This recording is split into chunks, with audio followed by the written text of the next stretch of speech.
आज हम सभी जानेंगे एक नई कहानी के बारे में, जिस कहानी का शीर्षक है अनजान सफर। इस कहानी की भूमिका, ये कहानी एक साधारण व्यक्ति की असाधारण यात्रा है, जो न केवल बाहरी दुनिया में बल्कि अपने भीतर भी एक सफर तय करता है। ये सफर प्यार, संघर्ष, दोस्ती और खुद की खोज से भरा हुआ है। सुबह की हल्की ठंडक और पक्षियों की चहचहाट के बीच अयान अपने कमरे की खिड़की के पास बैठा हुआ था। वह पिछले कुछ दिनों से अजीब बेचैनी महसूस कर रहा था। उसके जीवन में सब कुछ सामान्य था, एक अच्छी नौकरी, परिवार और कुछ करीबी दोस्त। फिर भी उसे ऐसा लगता था कि कुछ अधूरा है, कुछ हिस्सा जो उसके जीवन में गायब है। अयान, नीचे आओ, नाश्ता तैयार है, उसकी माँ ने आवाज लगाई। आ रहा हूँ माँ, उसने जवाब दिया और खिड़की पर से उठकर नीचे आने लगा। टेबल पर बैठे हुए उसकी माँ ने उससे पूछा, क्या बात है? तुम इन दिनों बहुत खोए खोए से लग रहे हो। अयान ने हल्की मुस्कान के साथ कहा, कुछ खास नहीं माँ, शायद काम का थोड़ा दबाव है। माँ ने उसकी बात को नजरअंदाज करते हुए कहा, तुम्हें कुछ दिन बाहर घूमने जाना चाहिए। कभी कभी नई जगहें इंसान को तरोताजा कर देती हैं। अयान को ये सुझाव अच्छा लगा। उसने सोचा कि शायद ये सच में सही समय है कुछ नया करने का। अगले दिन अयान ने एक छोटे से पहाड़ी गांव में जाने का फैसला किया। वह हमेशा से प्राकृतिक जगहों का दीवाना था और यह सफर उसके लिए खुद को खोजने का एक मौका हो सकता था। गांव पहुंचते ही उसे ऐसा लगा मानो वह किसी और ही दुनिया में आ गया हो। चारों तरफ हरियाली, दूर तक फैले पहाड़ और एक अजीब सी शांति। जैसे ही वह गांव के बाजार में घूम रहा था, उसकी नजर एक छोटी सी दुकान पर पड़ी। वहां एक लड़की मिट्टी के बर्तन बना रही थी। उसकी आंखों में गहराई और उसके चेहरे पर एक अनोखी चमक थी। अयान ने अनजाने में ही उससे पूछ लिया, क्या मैं यहाँ बैठ सकता हूँ?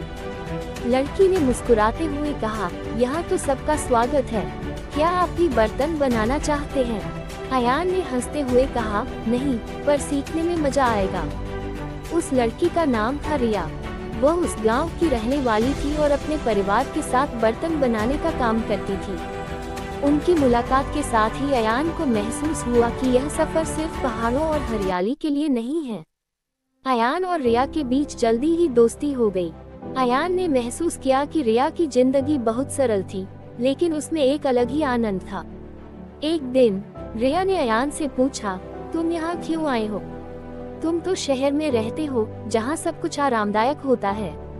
अयान ने जवाब दिया, मुझे लगा कि मैं सब कुछ होते हुए भी कुछ खो रहा हूँ। शायद मुझे यहाँ आकर अपनी तलाश पूरी करनी है। रिया ने मुस्कुराते हुए कहा, कभी कभी जवाब वही होते हैं जहाँ हम सबसे आखिरी में देखते हैं। उनकी बातचीत के दौरान अयान ने महसूस किया कि रिया केवल एक साधारण लड़की नहीं थी।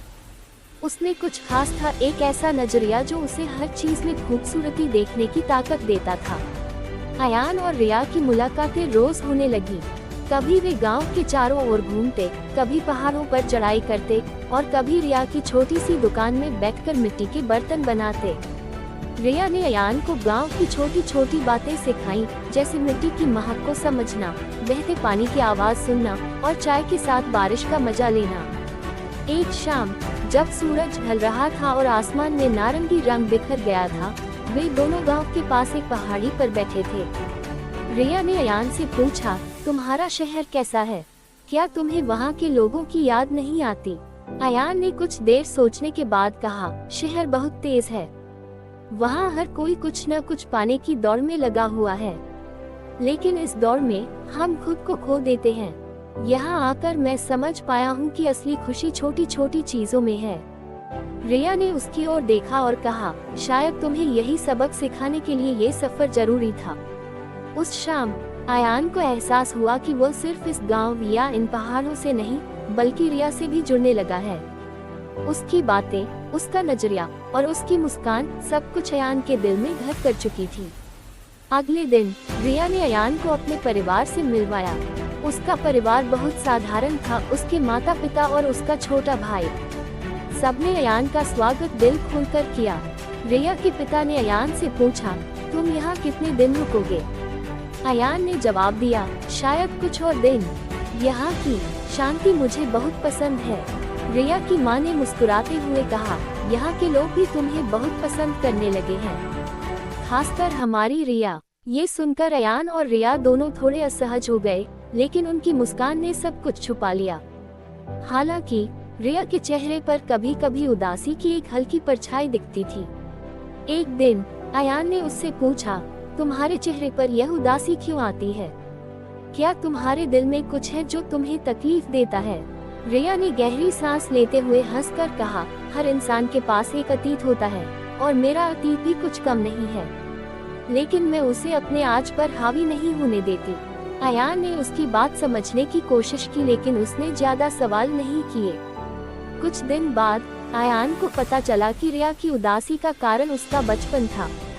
जब वह छोटी थी, उसके पिता ने बहुत कर्ज लिया था, जिसे चुकाने के लिए उन्होंने अपनी जमीन तक बेच दी थी। तब से उनका परिवार इस छोटे से गांव में संघर्ष कर रहा था। अयान ने सोचा, शायद यही वजह है कि रिया इतनी मजबूत है। उसने अपनी जिंदगी में दर्द सहा है, लेकिन उसने कभी अपनी मुस्कान को खोने नहीं दिया।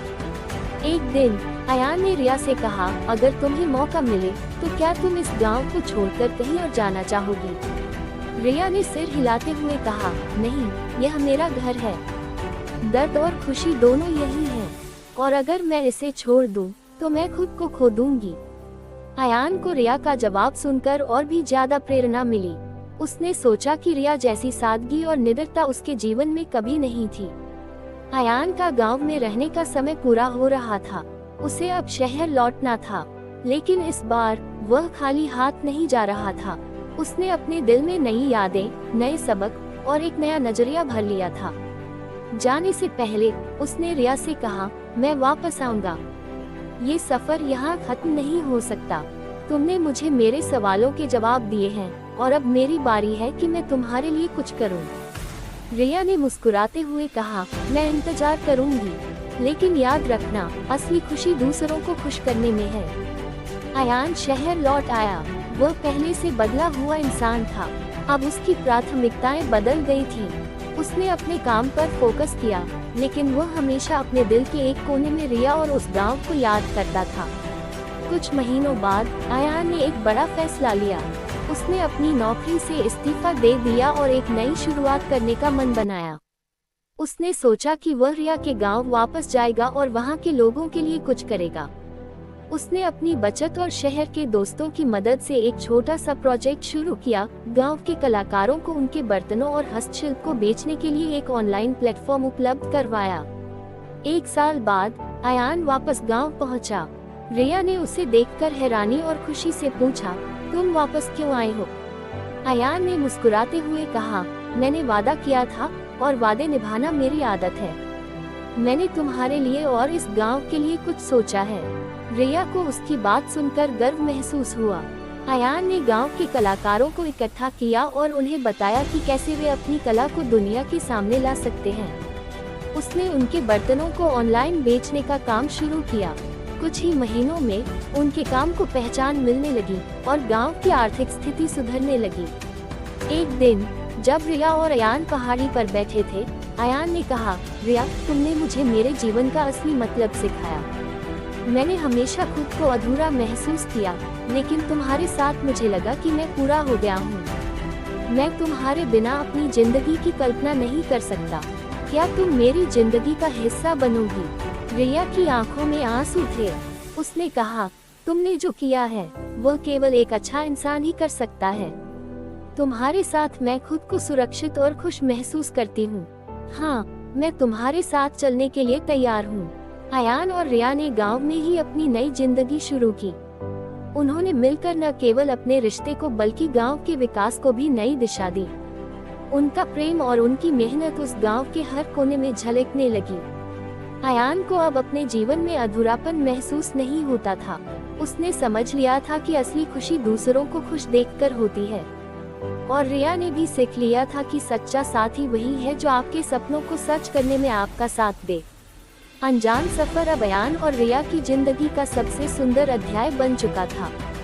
यह सफर उनकी बाहरी और भीतरी यात्रा का प्रतीक था, एक यात्रा जो खुद को खोजने और दुनिया को बेहतर बनाने की थी। असली खुशी छोटी छोटी चीजों और गहरी भावनाओं में छिपी होती है। यही इस कहानी का संदेश है।